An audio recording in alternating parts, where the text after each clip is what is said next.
Hello दोस्तों, स्वागत है आपका अपना यूट्यूब चैनल इम्पैक्ट सेंटर में। दोस्त, आज के इस वीडियो में क्लास 10 का चैप्टर नंबर 5 अर्थमेटिक प्रोग्रेशन यानी कि समांतर श्रेणी के लिए वीडियो नंबर 2 देखेंगे।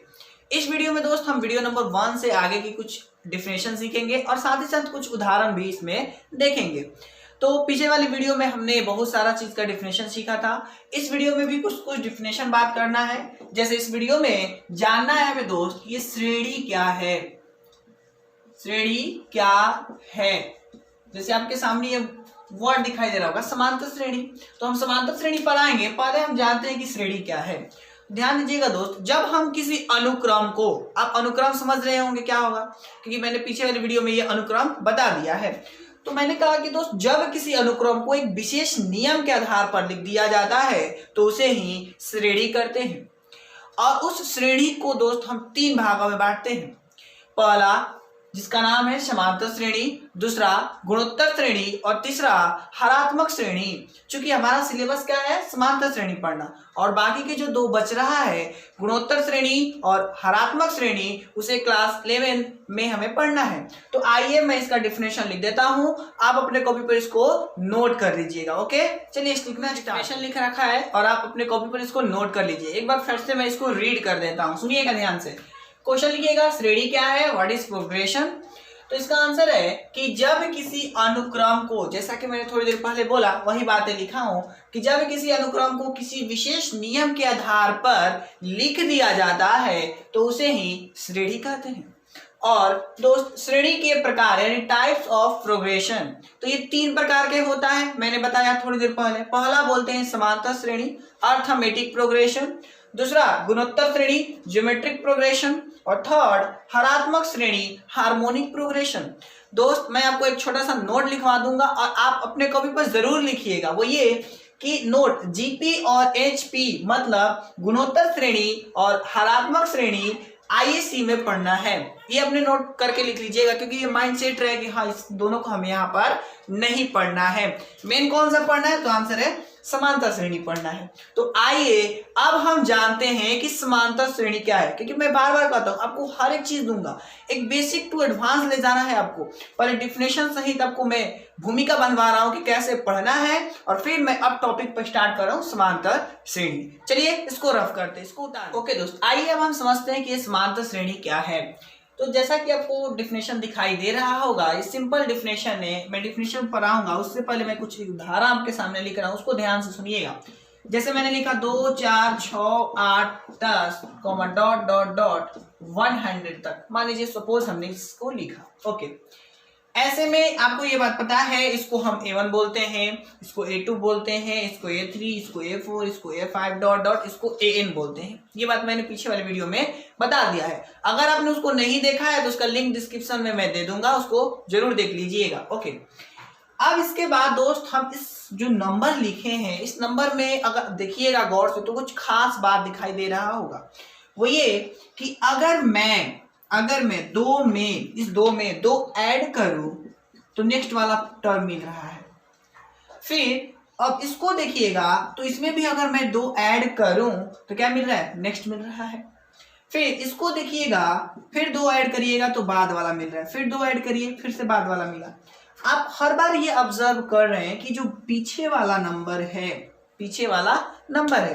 अगर उन नंबरों में मैं एक नंबर ऐड करूं तो आगे वाला नंबर हमें मिल रहा है, और वो नंबर कौन सा है, तो आंसर है 2 है। इस बात का मतलब ये हुआ दोस्त कि समांतर श्रेणी में होता ये है कि जो 2 क्रमागत पद है, ध्यान सुनिएगा, इसका डेफिनेशन में लिखा हूं, वह समांतर श्रेणी यानी कि वह श्रेणी समांतर श्रेणी कहलाती है जिसमें 2 क्रमागत का मतलब ऐसे लगातार, कोई भी 2 ले सकते हैं आप, ये 2 इसको लीजिए या फिर इन दोनों को लीजिए या फिर इन दोनों को या फिर इन दोनों को, किसी 2 लगातार पदों का अंतर यानी क्रमागत पदों का अंतर हमेशा समान होता है। इस बात का मतलब कि इन दोनों को घटाइएगा ना तो हमेशा रिजल्ट जो मिलेगा वो क्या मिलेगा, सेम मिलेगा। जैसे देखिए ना, 4 में से 2 घटाइएगा तो रिजल्ट 2 मिला, 6 में से 4 घटाइएगा तो अगेन 2 मिला, 8 में से 6 घटाइएगा तो 2 मिला, 10 में से 8 घटाइएगा तो 2 मिलेगा। चाहे आप कहीं तक चले जाइए, अगर ऐसे लिखा गया है तो हर बार जो मिलेगा एक समान अंक मिल रहा है। और ध्यान सुनिएगा दोस्त, इंपॉर्टेंट बात, और आपको बता दूं मैं, इस जो समान अंक मिल रहा है दो क्रमागत पदों के घटाने के बाद, इस वाले को हम बोलते हैं सार्वअंतर, कॉमन डिफरेंस। यानी दो क्रमागत पदों के अंतर से जो राशि प्राप्त होती है उसे क्या बोलते हैं? सार्वअंतर बोलते हैं, और इसे डी द्वारा सूचित करते हैं। टेंशन मत लीजिए, मैं तुरंत लिखवा रहा हूं, सुनिएगा ध्यान से अभी। केवल दो क्रमागत पदों के अंतर से जो राशि प्राप्त होता है उसको क्या बोलते हैं? सार्वअंतर बोलते हैं, इसे डी से सूचित करते हैं। ओके, और सार्वअंतर को कैसे डिफाइन करना है मैं तुरंत लिखता हूं। पहले आप अपने कॉपी पर इसको उतार लीजिए और मैं एक उदाहरण दे देता हूं और उसको उतार लीजिएगा, और फिर हम सार्वअंतर का डेफिनेशन लिखेंगे। चलिए इसको ये दो आप उदाहरण भी दर्शा लीजिएगा, ठीक है। चलिए अब आइए, अब हम बात करते हैं सार्वअंतर का डेफिनेशन कैसे देना है, ठीक है। मैं डेफिनेशन लिख देता हूं, आप उसको कॉपी पर नोट कर लीजिएगा। ओके, तब तक इतना होता है। सार्वअंतर का डेफिनेशन लिख दिया है, आप अपने कॉपी पर इसको नोट कर लीजिए। जैसा कि मैंने जो डेफिनेशन बताया है उसी बात को लिखा है। तुरंत मैं उसका उदाहरण देता हूं, सुनिएगा ध्यान से, एक बार रिपीट कर देता हूं, सुनिए। क्रमागत दो पदों के अंतर से जो राशि प्राप्त होती है उसे सार्वअंतर कहा जाता है।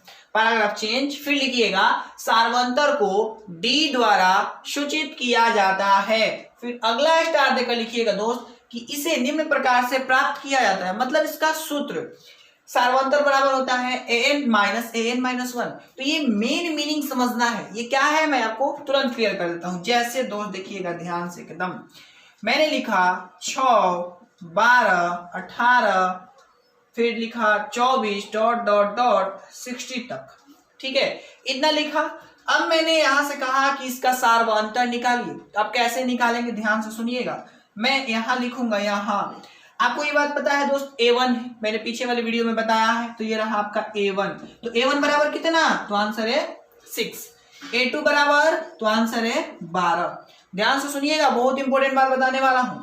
तो ये 12 हो गया। अच्छा, इसलिए आप d कैसे निकालिएगा सुनिएगा। d बराबर सूत्र होता है दोस्त an। अब सुनिएगा, कहीं पर दोस्त n लिखा है और n माइनस 1 लिखा है, इस बात का मीनिंग क्या है सुनिएगा।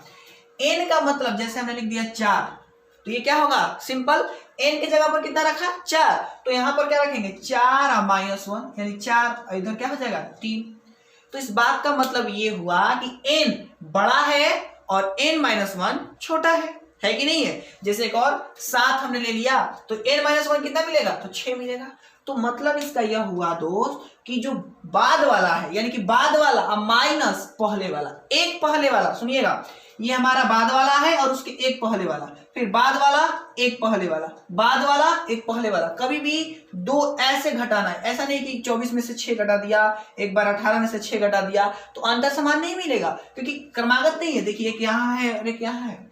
क्रमागत का मतलब ये कि अंतिम और उसके जस्ट पहले, अंतिम और उसके जस्ट पहले, जैसे देखिए ये अंतिम है और जस्ट पहले कौन है? ये है। अंतिम है, जस्ट पहले कौन है? ये है। तो इन दोनों को जब घटाइएगा तो एक वैल्यू मिलेगा, और उस वैल्यू को ही क्या कहा जाता है? सार्वअंतर कहा जाता है। जैसे अब सुनिएगा, अब ध्यान सुनिएगा, इधर हमने क्या लिखूंगा? a2, पहले बड़ा वाला लिखना है, फिर छोटा वाला। आगे और क्लियर करूंगा, बहुत सारा उदाहरण दूंगा आपको, बहुत सारा प्रैक्टिस करवाऊंगा। अभी सुनिए क्या लिखूंगा? द्वितीय पद माइनस प्रथम पद, यानी द्वितीय पद कितना? 12 माइनस 6 बराबर में 6। कॉमन डिफरेंस निकालने आया। फिर से सुनिएगा ध्यान से, हमें क्या करना है ना, बाद वाला पद माइनस प्रथम पद घटाइएगा तो जो मिलेगा उसी को सार्वअंतर कहा जाता है। अब देखिएगा, हर बार 6 ही मिलेगा। देखिए ये इसमें से इसको घटाइएगा, 6 मिला, 24 में से 18 घटाइएगा तो 6 मिलेगा, यानी हर बार समान वैल्यू ही हमें मिलेगा। तो आप, मुझे उम्मीद है आपको सार्वअंतर क्लियर हो गया होगा। फिर से एक बार रिपीट कर देता हूं, क्रमागत दो पदों के अंतर से जो राशि प्राप्त होती है उसे सार्वअंतर कहा जाता है, और सार्वअंतर बराबर होता है an माइनस 1। मतलब कि जो पद है उसका जस्ट पहला वाला पद, यानी कि पहले बाद वाला पद लिखना है और उसके एकदम पहले वाला पद को घटाइएगा तो मिलेगा आपका डी। बात समझ आ गई? चलिए अब हम दोस्त एक बात लिखने जा रहे हैं, इसको नहीं उतारना है, आप इन सबको उतार लीजिएगा, ठीक है। अब मैं एक बात लिखने जा रहा हूं और बहुत ज्यादा इंटरेस्टिंग है, उसको ध्यान से सुनिएगा। पहले मैं उसको लिख देता हूं, फिर आपको समझाऊंगा, ठीक है। वो क्या लिखने जा रहा हूँ तुरंत बताते हैं इसको। तब तक इंपोर्टेंट नोट लिखा हूँ जो कि ऑब्जेक्टिव में बिहार बोर्ड कई एक बात पूछता है और मैं आपको समझा रहा हूँ, ध्यान सुनिएगा। मैंने लिखा है कि जो सार्वंतर का मान है वो शून्य भी हो सकता है, धनात्मक भी आ सकता है, ऋणात्मक भी आ सकता है और ऋणात्मक भी हो सकता है। ये ऑब्जेक्टिव में बनता है दोस्त, मैं आपको बताऊंगा आगे चल करके ऑब्जेक्टिव। अभी देखिएगा कैसे इसको प्रूफ करते हैं कि हाँ कब कब शून्य मिलेगा, कब कब धनात्मक मिलेगा, कब ऋणात्मक और कब ऋणात्मक मिलेगा। मैं 4 टाइप का उदाहरण लिखा हूं और इसको करके आपको दिखा रहा हूं। ध्यान सुनिएगा, पहला का सॉल्यूशन यानी कि डी निकालना है। तो इतना तो क्लियर हो गया है ना कि डी कैसे निकाला जाता है। तो आंसर है बाद का पद माइनस जस्ट पहले वाला पद। तो चलिए बात कर लेते हैं, यहां से ही स्टार्ट कर लेते हैं। तो देखिएगा दोस्त, लिखूंगा यहाँ A1 बराबर कितना है, तो आंसर है 6। A2 कितना है, तो आंसर है 3, है ना 3। इसलिए D बराबर क्या होगा, तो आंसर है ये वाला में से इस वाले को घटा देंगे, मतलब बाद का पद माइनस जस्ट पहले वाला पद। तो घटा दिया 3 माइनस किसको, 6, यानी इस बात का मतलब क्या होगा, सुनिएगा A2 minus A1, A2 minus A1। तो A2 बोलिए दोस्त कितना है, तो आंसर A2 हमारा है 3 और माइनस A1 कितना है, तो आंसर है 6। घटेगा तो -3 आया। तो आपने यहाँ पर क्या ऑब्जर्व किया कि जो D का मान है वो ऋणात्मक है। बात समझ आ रही है। थोड़ा सा मैं रफ करते चलता हूँ, देखिएगा ध्यान से। यहाँ पर लिखेंगे यहाँ D ऋणात्मक है। तो पहला तो आपको क्लियर हो गया कि D ऋणात्मक भी हो सकता है। तो चलिए इतना उतारिए, अब हम उदाहरण नंबर 2 की ओर बढ़ते हैं। चलिए मिटाते हैं इसको, ओके। अब बात करते हैं उदाहरण नंबर 2 की। तो इसका सॉल्यूशन देखिएगा दोस्त, मैं आपको बता दूं, इसको रफ करता हूं थोड़ा, देखिएगा इसका सॉल्यूशन। तो बात करें यहाँ पर, यहाँ A1 बराबर 2, A2 बराबर भी 2, A3 बराबर भी 2, हर बार 2 ही मिल रहा है। इसलिए D बराबर क्या लेंगे, A2 माइनस A1। देखिए ना, बाद का पद माइनस उसके जस्ट पहले वाला पद, क्योंकि देखिए ना 2 और 1 कम करेंगे तो 1 ही ना आएगा। तो चलिए तो घटाते हैं, 2 माइनस 2 बराबर में 0। बात समझ आ गई। तो यहाँ पर देखिएगा, यहाँ लिखेंगे क्या, यहाँ D 0 है, यानी कि यहाँ जो सार्वंतर है वो क्या है, 0 है। और आपको इसको देख करके ये समझ आ रहा होगा कि सार्वंतर शून्य तभी हो सकता है जब जितना भी लिखा गया है अनुक्रम, उसमें जितने भी टर्म हैं, यानी A1 A2 A3 A4 dot dot dot, सबका वैल्यू क्या होना चाहिए, सेम होना चाहिए, तभी तो शून्य मिलेगा। बात समझ आ गई। तो चलिए दूसरा उदाहरण भी नोट कर लीजिए। अब हम थर्ड उदाहरण की ओर बढ़ते हैं। तो थर्ड क्या है दोस्त, ध्यान से समझिएगा। उदाहरण नंबर थर्ड मैंने लिखा 2 4 6 8, है ना, फिर डॉट डॉट डॉट इसको लिखा। चलिए इसका डी निकालते हैं। तो क्या लिखेंगे, यहाँ A1 बराबर में 2, अच्छा A2 बराबर बोलिए, तो आंसर है 4। पता है ना इसको A1 या T1, इसको A2 या T2 बोलते हैं, नहीं पता है तो वीडियो नंबर 1 देखिए, ओके। इसलिए D बराबर क्या होगा, तो आंसर है A2 माइनस A1। बात समझ आ गई। कोई डाउट है, डाउट है कमेंट करिए तुरंत, बहुत अच्छा। A2 कितना, तो आंसर है 4, माइनस A1 कितना 2, तो 4 में से 2 घटा तो 2।